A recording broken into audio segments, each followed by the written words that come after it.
Di pa kinokonsidera na meron tayong oil crisis dahil kumpleto po tayo at enough po ang supply ng langis. So ngayon po, kung pag-uusapan po natin ang supply, ay wala po tayong sasabihing krisis pagdating sa supply. Mas maganda siguro sabihin ng gobyerno ang tunay na sitwasyon and not downplay. Ang nais pong sabihin ng Pangulo patungkol sa oil crisis, wala pa po tayong maaaring tawaging oil crisis sa bansa. Tayo hindi na downplay. Ito po kasi yung totoong sitwasyon. Krisis sa Middle East. Krisis sa Middle East.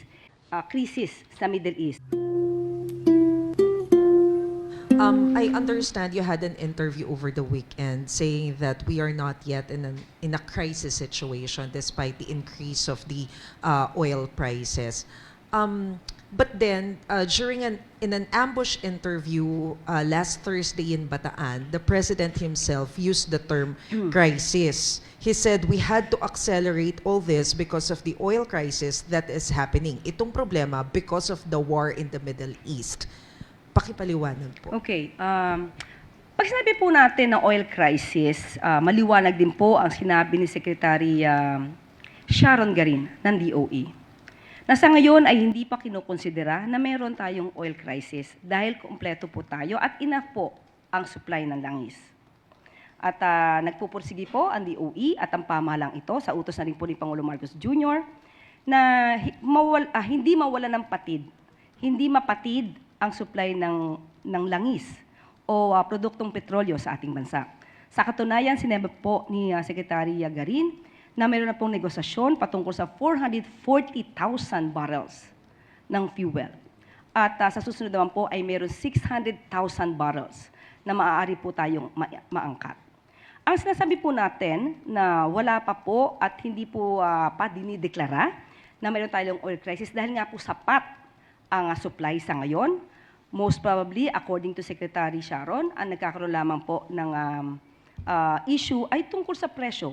Dahil alam naman po natin kung ano ang nangyayari na krisis sa Middle East.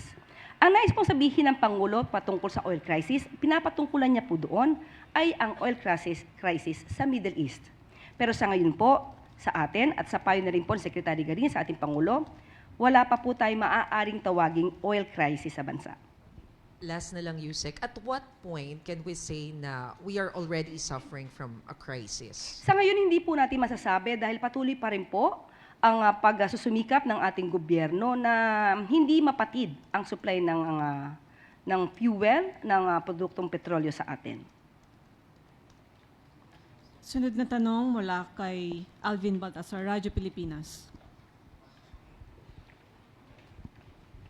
Yusek, magandang umaga po. Yusek, sa nangyayaring oil price increase, does the policy this na parang sobra-sobra naman yung ipinapataw na pagtaas sa presyo since ang sabi rin naman ng Pangulo, meron tayong enough supply ng 30 hanggang 60 days.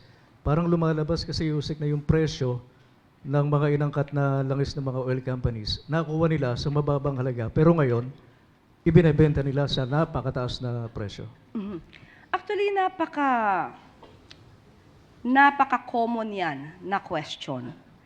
Pero common question, pero parang mahirap ipaliwanag.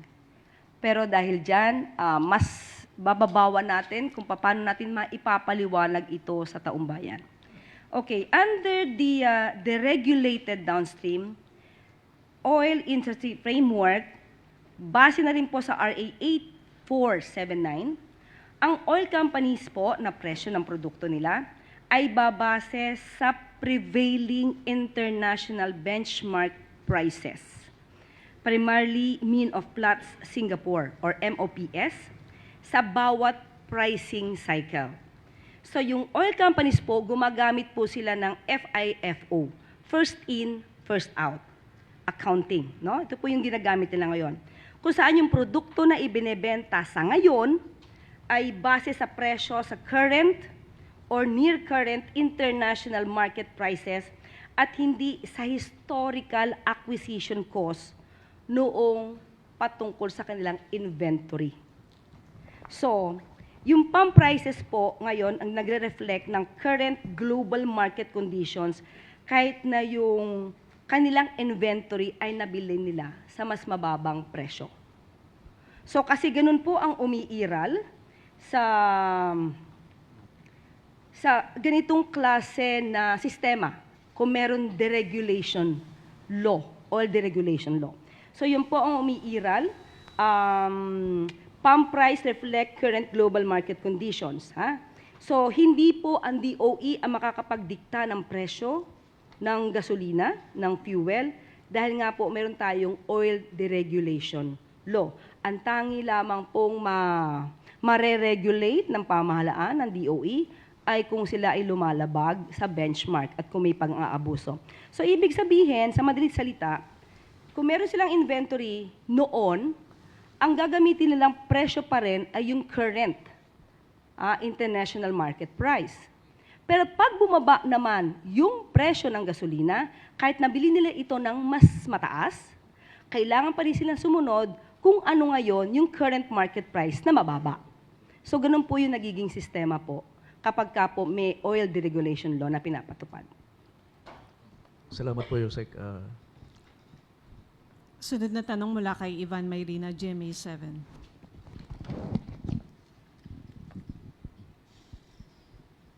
Yusek Claire, good morning. Ang basihan po natin sa pagsabing wala tayong oil crisis ay dahil may sapat tayong supply. But I think we can all agree na ang presyo po ngayon ay, would you say crisis levels, ang presyo because of the very sharp increase? Ang sabi po kasi ni Secretary Sharon, may dalawang klase po ng krisis, sa supply at sa presyo. So ngayon po, kung pag-uusapan po natin ang supply, ay wala po tayong sasabihing krisis pagdating sa supply. Maybe meron pong price disruption dahil nga po sa nangyayaring oil crisis sa Middle East. So yun po yung pananaw ni Secretary Garin. May mga nag-call out po sa inyo for downplaying the situation. Gaya po niyan, hindi natin sinasabing oil crisis in pricing, but a mere price disruption. May mga nagsasabi po na mas maganda siguro sabihin ng gobyerno ang tunay na sitwasyon and not downplay. How do you respond to Wala that? naman tayong downplay. Ito po kasi yung totoong sitwasyon. Nagsusumika po ang pamahalaan sa utos ng Pangulo na dapat hindi magkulang ang supply ng produktong petrolyo. Lahat ginagawa.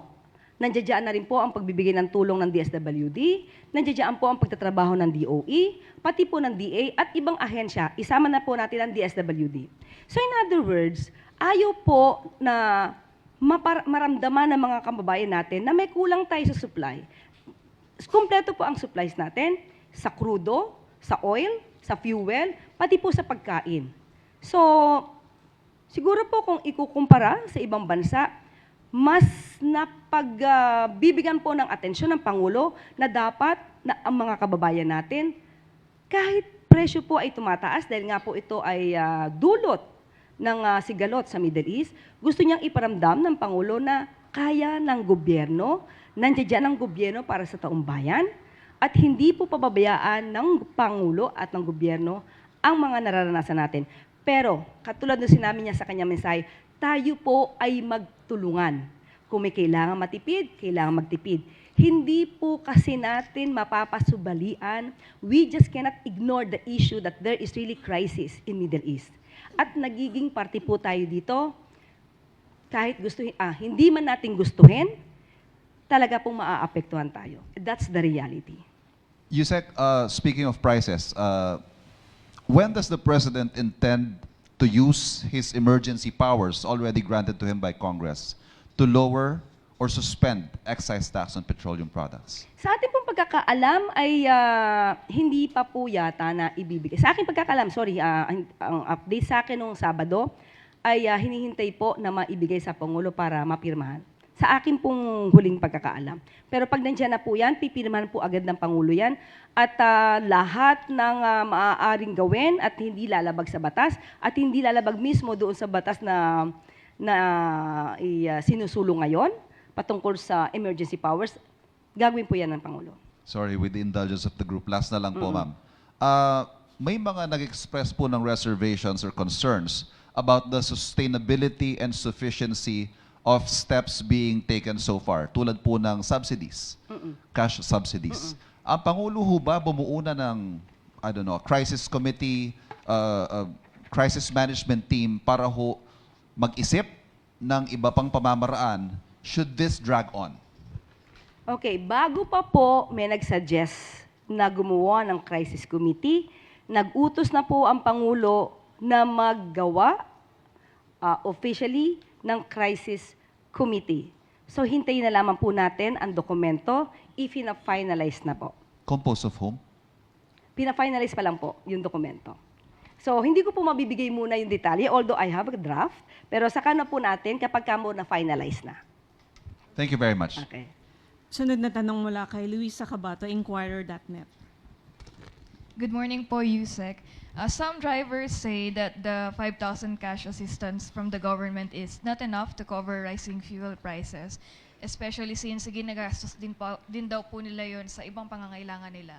And does the Malacanang see the need to implement another tranche of cash assistance on top of the fuel subsidy? Opo, kinausap po natin mismo si Secretary Rex Gatchalian ng DSWD patungkol po sa maaari pang madagdag na ayuda sa ating mga kababayan.